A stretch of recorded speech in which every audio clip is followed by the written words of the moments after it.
Don't worry, I can see everybody. I'm short, but I can see you over the bushes here, so don't worry. Can you see me over the bushes? Okay, all right. First, I want to say thank you to all of you for coming this evening. And I want to say thank you to Ellie for inviting me to come speak. And I want to say thank you to Rhonda for opening up her beautiful home to us and letting us all come.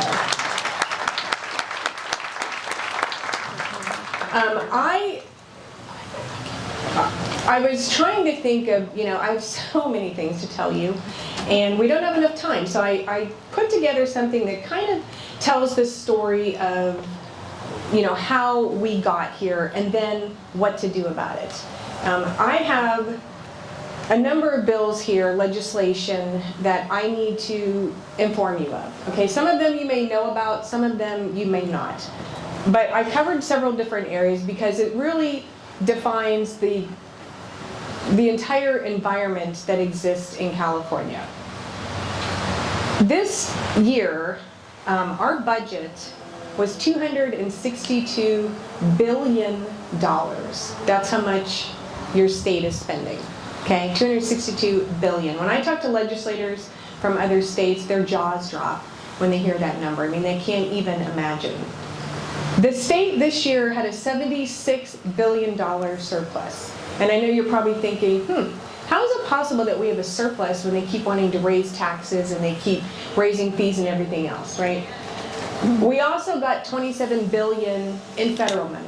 So we are swimming in cash. And your state is spending that cash on things that you probably don't want them to spend it on, okay? I don't have enough time to tell you what all those things are, trust me. But believe me, your jaws would drop if you sat in budget committee with me and heard all of the things that they want to spend money on.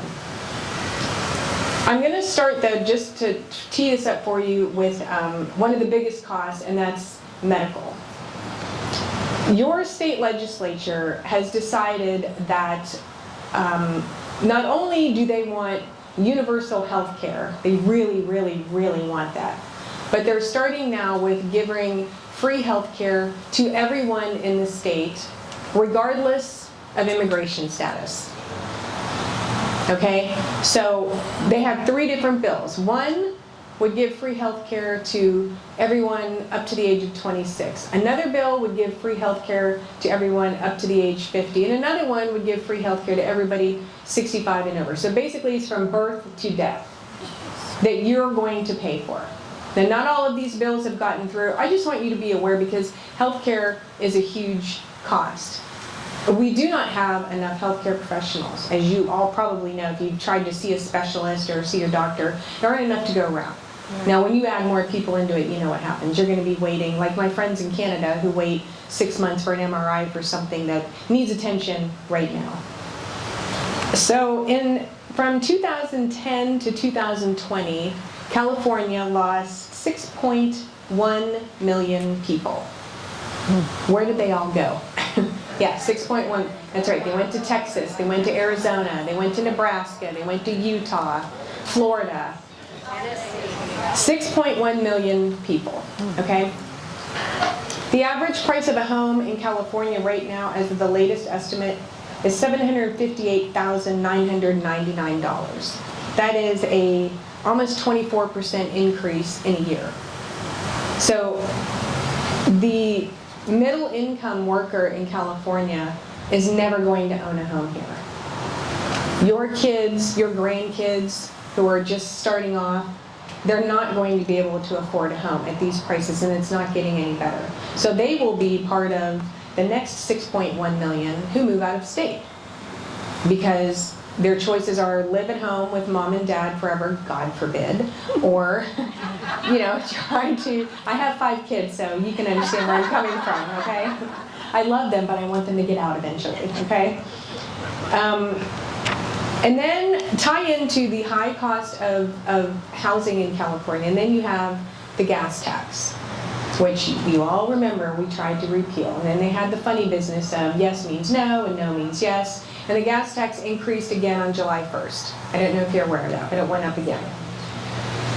So Governor Newsom signed an executive order, and he said that by the year 2035, All new vehicles in California have to be zero emission vehicles, no more gas powered vehicles. 2035. Right. So think about the fact that they have a gas tax and they really like that gas tax money. And it's supposed to go towards the roads, fix the roads. Anybody notice any roads being fixed? Yeah. Okay. So they like this gas tax money. They won't lower the gas tax. They want to raise it. But at the same time, they are getting rid of gas-powered vehicles. So where exactly is the gas tax money going to come from when they get rid of gas-powered cars? So what do you think they will probably do? Come up with a new tax, right? It's never, ever going to end. It's the most schizophrenic organization I've ever been a part of. I mean, I just do not understand it.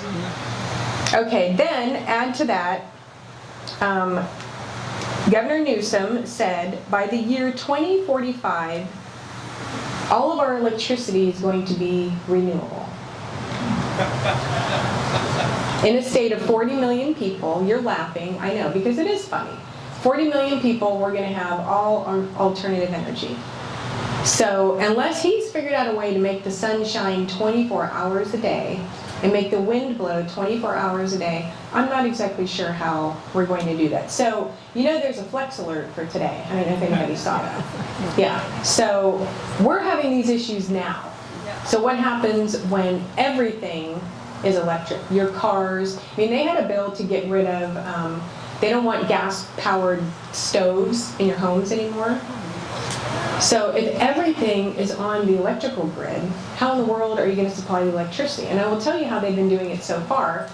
The governor has been begging other states to buy electricity from them because we don't have enough, because we're alternative. We're very green and we care about the earth, but we still need electricity. So when we have to buy that energy from other states, do you think they give it to us at a bargain rate? Of course not. We're paying a premium. So, I mean, you're overpaying essentially twice for the electricity in this state. And I hope you picked up on the fact that this current legislature is enacting laws that won't take effect until the year 2045. I mean, if you think about, like, what right do we have to tie the hands of future legislatures with bills like this? They ought to concentrate on the problems we have right now. Like, I don't know, rolling brownouts. How about that? The car registration, just to tie up the cost of living here, since we've gone over housing, we've gone over gas prices, and we've gone over home prices, I found out that to register a 2021 Toyota 4Runner in Idaho will cost you $32 for 2 years. In California, that same vehicle is going to cost you $627 to register for 1 year. Idaho has the third best roads in the nation. So if they can do this without gouging people for their car registration and their gas tax, surely we can do the same. And I know people, you know, their argument is, well, we have many more miles to take care of in California. We have a lot more people. Well, that's true. You also have a lot more people you're taking money from. So what are you doing with that money? And some of that money is going towards the bullet train, by the way. That doesn't exist. Yeah. Yeah. Okay, let's move on to homelessness. In 2013, a year after I got to the assembly, Assemblyman Tom Amiano from the Bay Area, who sat next to me on the assembly floor, introduced a bill called the Homeless Persons Bill of Rights. It would have guaranteed the homeless the right to live in public, anywhere in public. They could sit, sleep, engage in life-sustaining activities, that was not defined, carried out in public spaces, and you could do nothing about it. They could eat, they could relieve themselves in the streets, they could collect your trash to recycle, they could do whatever they want in any public place, anywhere, anytime, and there's nothing. Now, I realize it probably seems like that's happening right now. If you drive in LA, you probably see that. But this bill did die, but I tell you this to illustrate the mindset of the majority party in Sacramento right now. Everybody has rights except for the tax-paying citizen, is kind of how I'm seeing it. Okay. SB 876. This was in the year 2016, this bill was introduced by now Congressman Ted Lieu. Okay? Ted Lieu was in the Senate when I first got to the Assembly. This bill would have decriminalized, they like that word decriminalize. They don't like to say outlaw, or they say decriminalize. Decriminalized homelessness by ultimately limiting local sanitation and law enforcement agencies' ability to treat sleeping on the street as a violation of the law. So you would not be able to go through some of the tent cities and clear them out and say, look, you can't set up an encampment here. Not allowed to do that. And we see that happening now because there was a court case where the judge said, you can't do that. And if you do take their belongings, you have to store them for a period of 60 days so they can come back and retrieve it. Yeah. And the city of Los Angeles in 1 year's time spent $619 million on homelessness. And do you know what the result was? An increase in homelessness. Yep, an increase in homelessness, nearly 20%. $619 million, and some of that was your money, by the way. Some of that was state money. I mean, what are they doing with it? Okay, let's move on to some of the drug laws, which I know you will find very interesting, as I did. Let me start with, I don't know, I have two favorites. I'm not sure which one I should start with. Let's start with the meth den bill. Okay. There were two of them. One didn't pass, it was vetoed, and they tried again this year.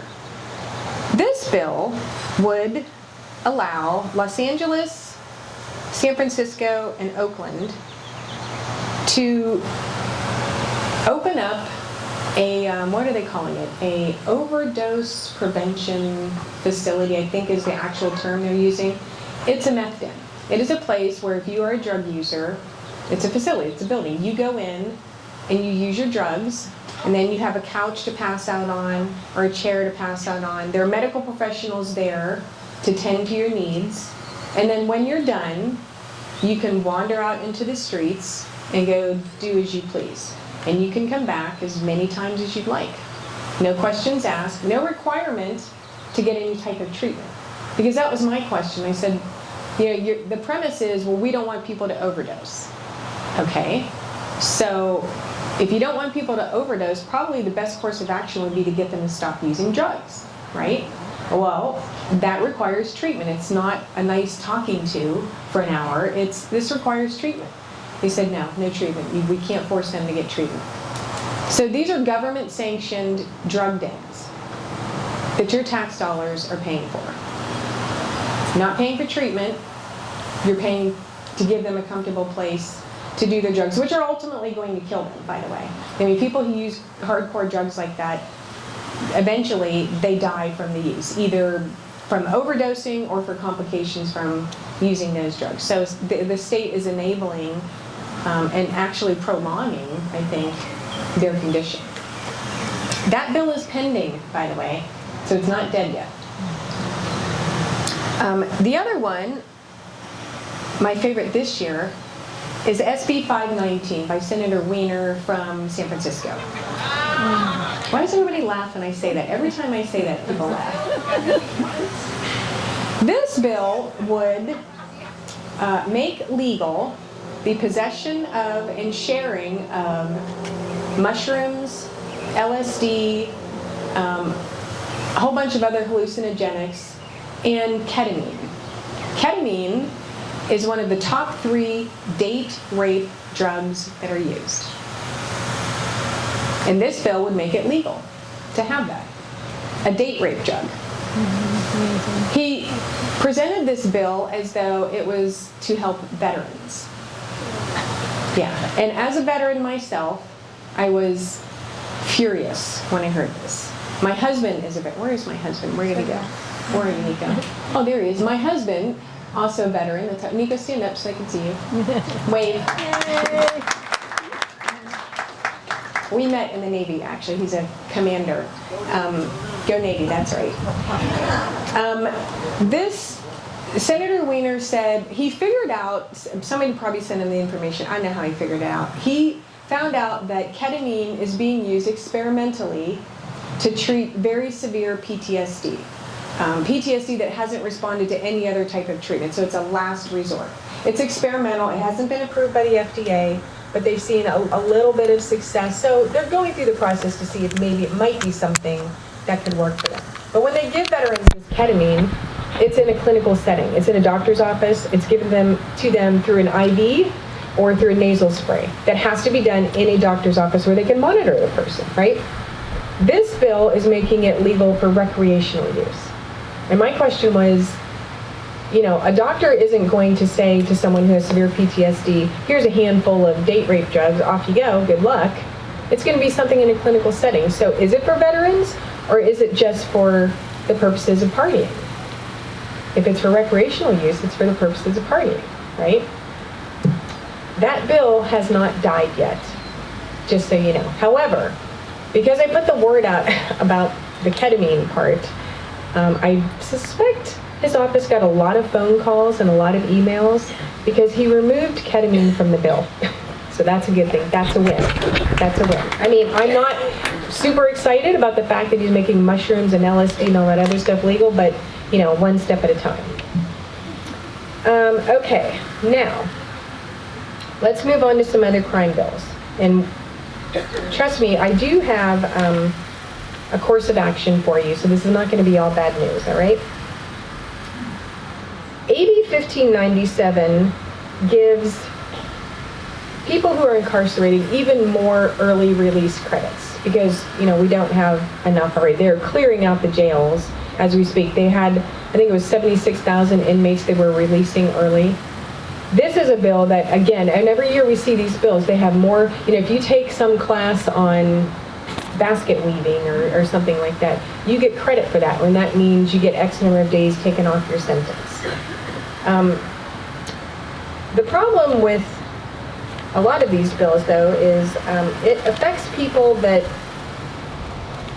you probably don't want out of prison. Are there some people who, deserve to go through this process and, they're getting their lives together, and eventually they are going to be released. They're not in prison forever, and you want them to be rehabilitated, yes. But then there are those like Gabriel Fernandez's mother. Does everybody remember Gabriel Fernandez, the little boy? He was 8, and his mother and her boyfriend eventually killed him. They kept him in a box. They starved him. They beat him. They shot him. It was terrible. He was in LA. Gabriel Fernandez's mother would benefit from SB 1437, which is the felony murder rule. So since she's not technically the one who dealt the final blow to Gabriel, she's saying, because under this bill this says, well, you can't charge someone with felony murder if they weren't the one who actually, that she was there and she helped for sure. That's why she's in prison. But this would allow her to get out early. So maybe she can go kill another child. They don't think about these things when they're passing these bills. You have to constantly point out, do you understand who it is that you're going to be releasing from prison? And if it were your child or your family member, how would you feel about that? Because oftentimes, well, I shouldn't say oftentimes, all the time, what we hear about are the rights of those who are incarcerated.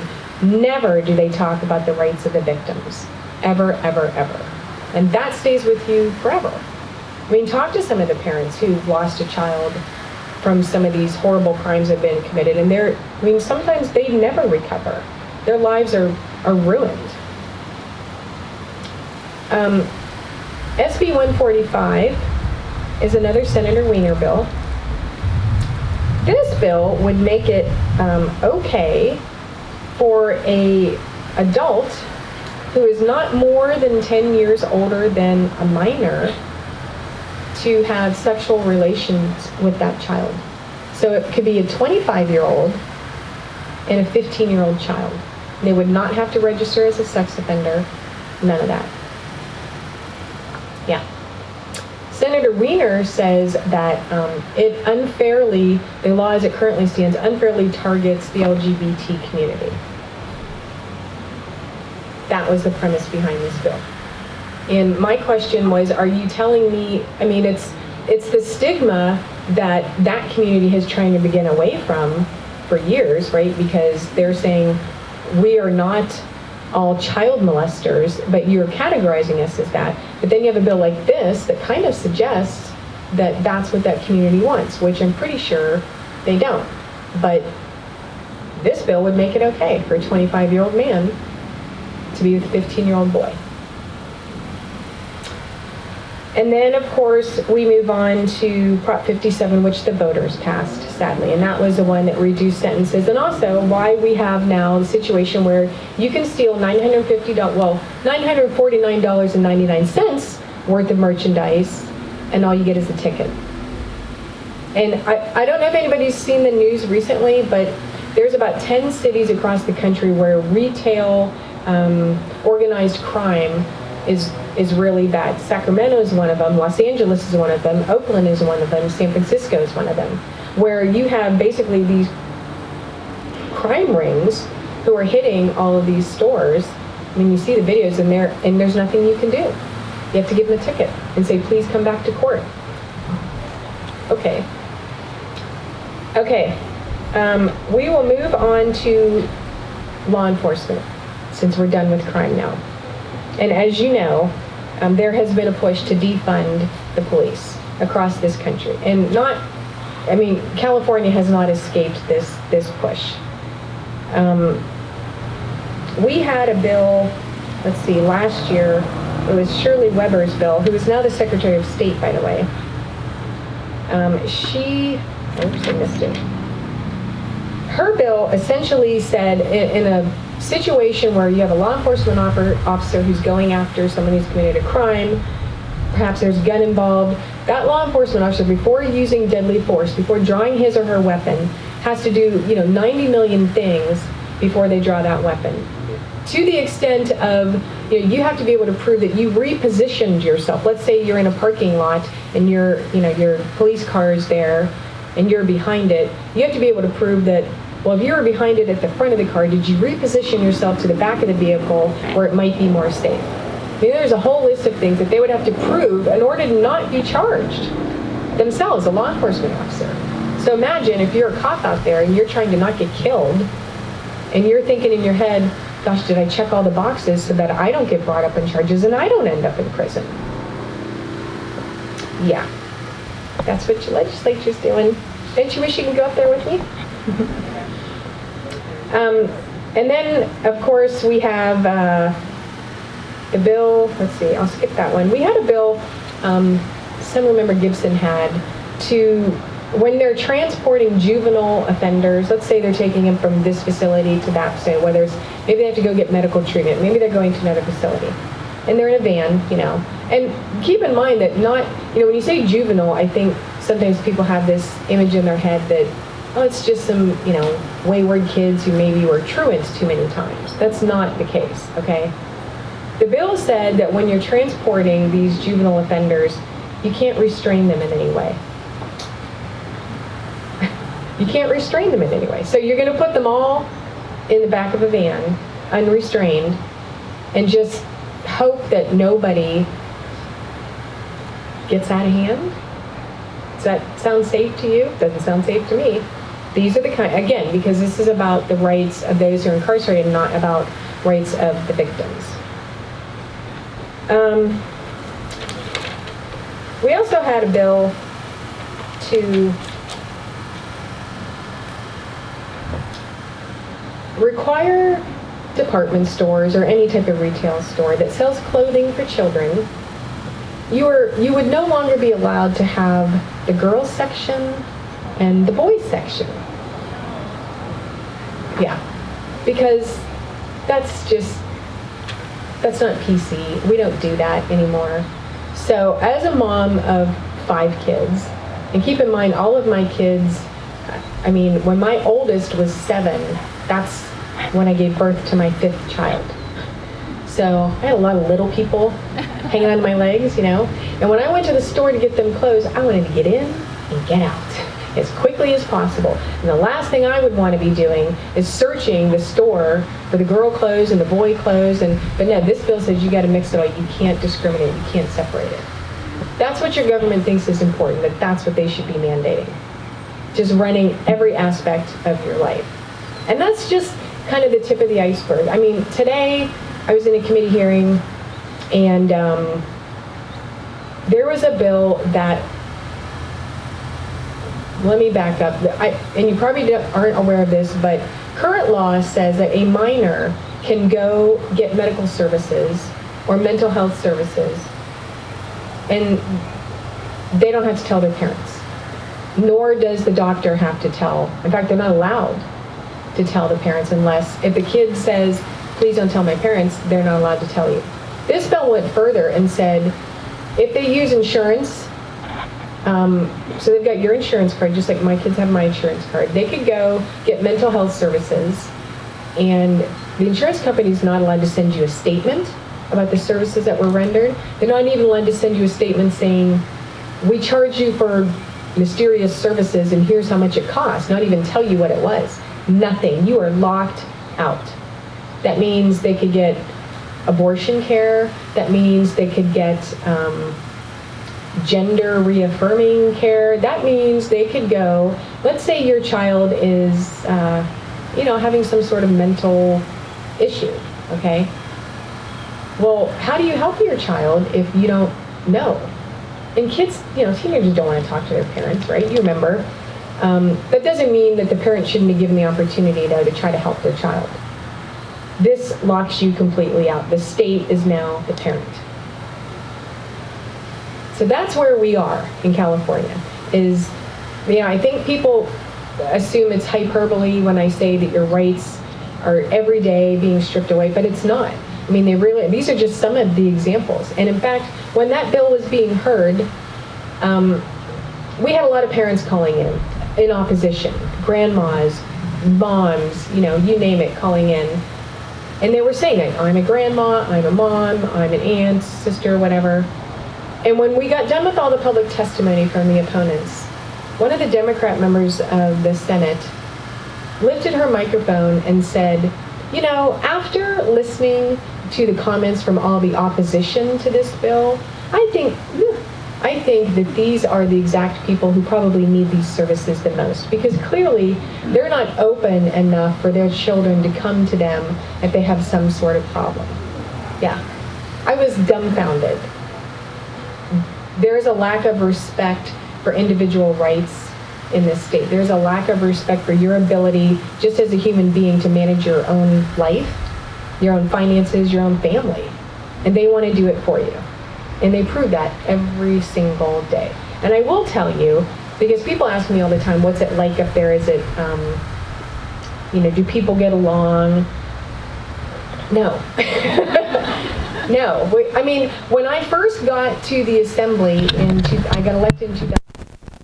It was much more collegial. You could certainly disagree about policies, and we did, but it wasn't personal, Now it is very personal. I mean, the room is divided, and the two just do not come together. And that's not because Republicans are choosing to have it that way. That's because Democrats have decided that's how it's going to be because they're in charge. There is no collegiality anymore in your state legislature.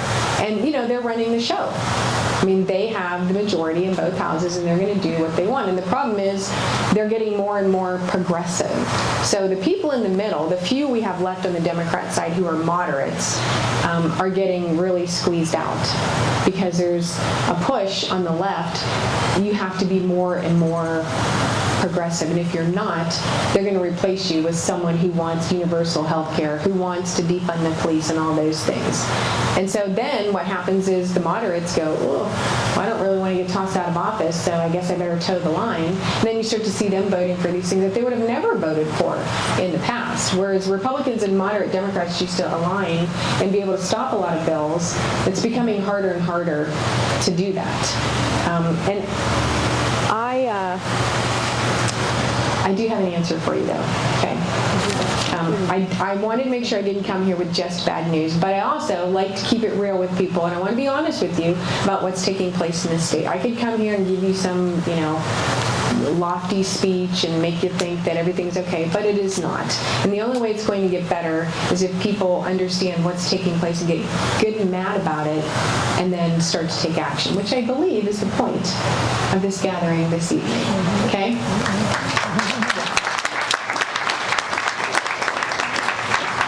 So, I'm not going to tell you to vote, because obviously you do that, okay? You're already doing that, and yet still we have a legislature full of Democrats.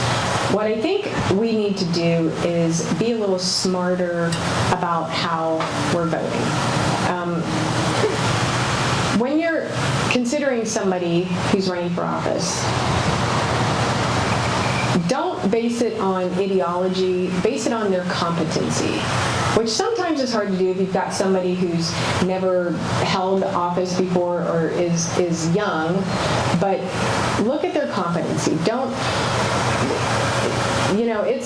we want people to think like us, and we want to surround ourselves with people who think like us, but that's not always possible. I mean, obviously you want their values to be like yours, but make sure that they're competent. I cannot tell you how many people in the legislature that I wouldn't hire them to water my plants if I was on vacation. I mean, seriously, I think people have this idea that everyone who ends up in elected office, at least at the statewide level, is highly educated, is intelligent, has some emotional intelligence to go along with it. That is not the case, okay? That is just not the case. And you can have a college degree. That does not mean you are intelligent. I have seen that time and time again up there. So keep an eye on the bench. I know that people, a lot of times, because I get the questions all the time about, what about these judges? What about water district and school board? They don't know. They don't know the candidates. They're focused at the top of the ticket. They're focused on the president, the vice president, Congress, governor, and everything below that, people kind of go, I don't really know. What do you think? And they'll go based on their friends, or they won't mark it, or they'll guess. Please don't do that. Their bench is, the water district is a starting point for someone who may one day be your state senator or your member of Congress. That's where they start. So I don't care if it's dog catcher, I don't care what it is. If it's an elected office, pay attention to it. Do your research. If they come knocking on your door, ask them what their party affiliation is. Ask them. I don't care if it's not it's okay. If they tell you it's a nonpartisan race, just say, well, that's great. What party are you? Because I've seen this over and over again. They'll say, oh, it's a nonpartisan race and I work with everybody. No, you don't. No, you don't. Okay? I know you don't. Make them answer your question. And if they don't want to answer your question, you might want to reconsider voting for that person. If they're trying to hide what they stand for, you should be worried. Okay? And it doesn't mean that on occasion, maybe there is a Democrat or no party preference person running for a particular office, and you like them and you think they're good. Or maybe those are your only choices, are Democrats. Okay? So you got to pick the best one, I guess. But I'm telling you, you need to ask them.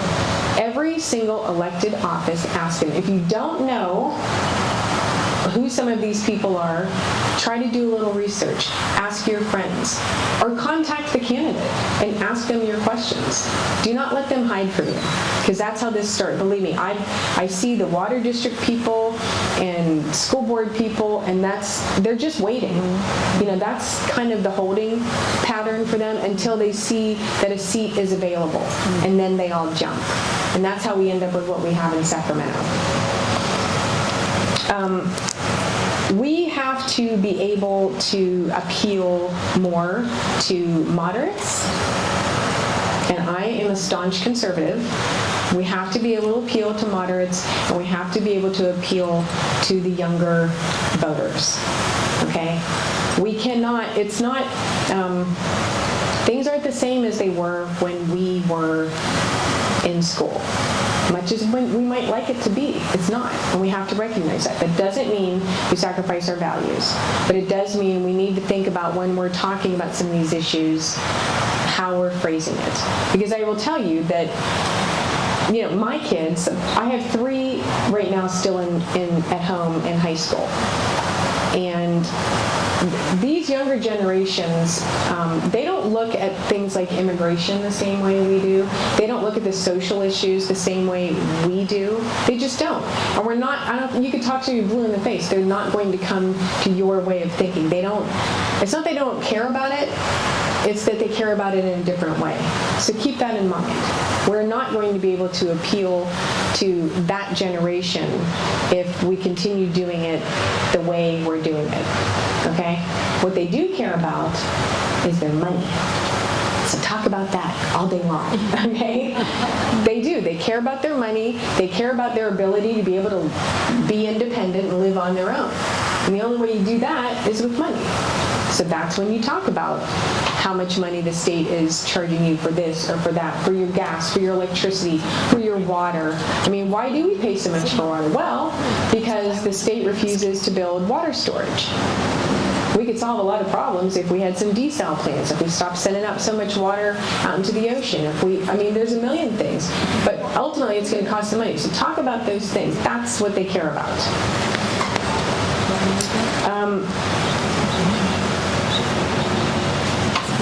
For the Latino community, we need to be careful to remind the Latino community, if they are immigrants here, why they came here.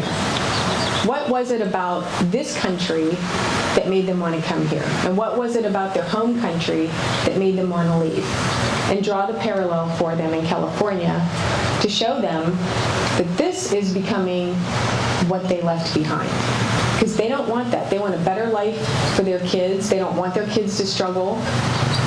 And I will tell you that I get the emails all the time from my constituents who have come here from other countries who are angry because it's turning into what they left behind. And they're worried because they're saying, we came here to make a better life, and I can't get ahead. And my kids can't get ahead. My kids can't get into college. They don't want that. So remind them of that. Stay away from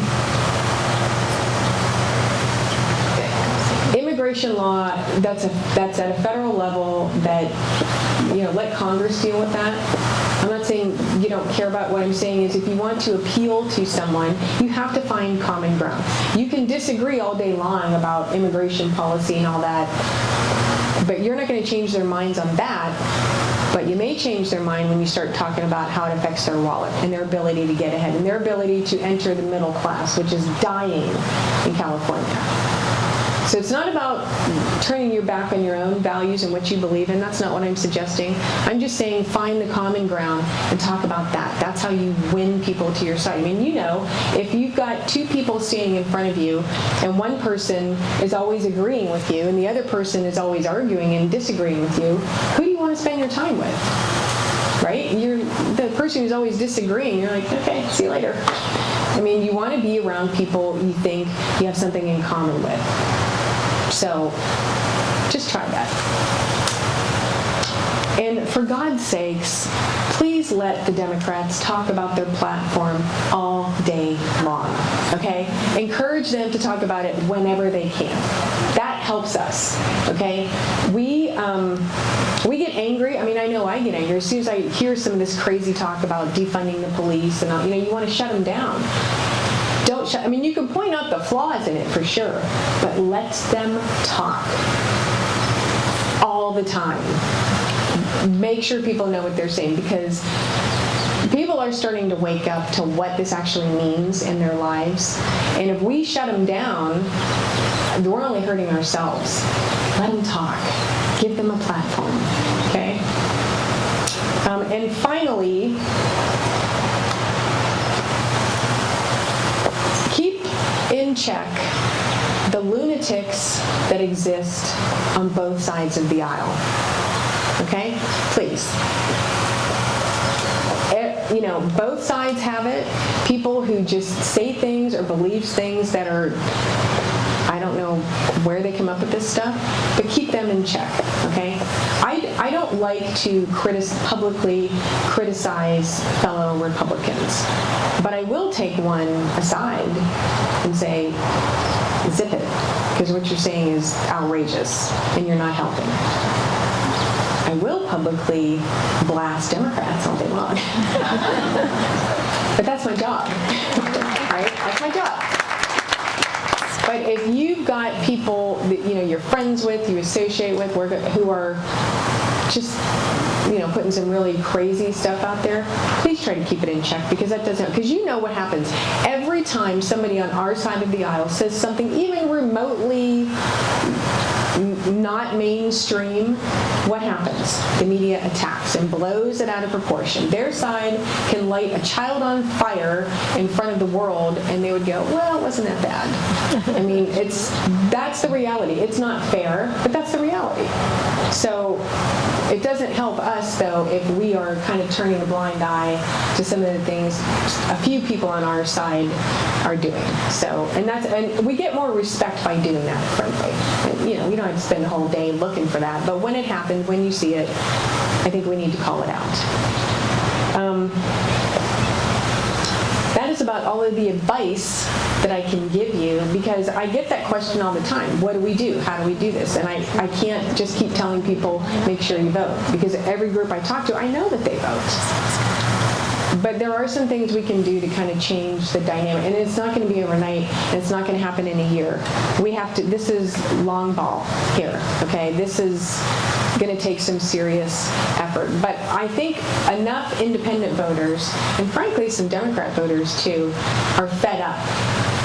At least they are in my district. I don't know what they're like in the rest of the state, but I can tell you from my Senate district, which stretches all the way from Temecula to the Arizona border, I'm getting emails from Democrats and no party preference people every week saying they've had it. Either they're moving because they're done, or they're complaining about, don't take away my gun rates, stop raising my taxes, my electric bill is too high, all those things. They get it now. I mean, I represent a district that's not a Republican district, and I'm a conservative Republican, and I got elected. So it can be done. But you got to talk about the things that people care about. I mean, and I say that because some people don't believe that some of these other folks are waking up to what's going on, but they are. I'm proof of that. I'm a conservative Republican, and I got elected in a district that really could have gone either way. It's about 50-50 as far as Democrats and Republicans. But the Latino community certainly wants a better life, and I think they realize you can't get that with the policies that are coming out from the Democratic side.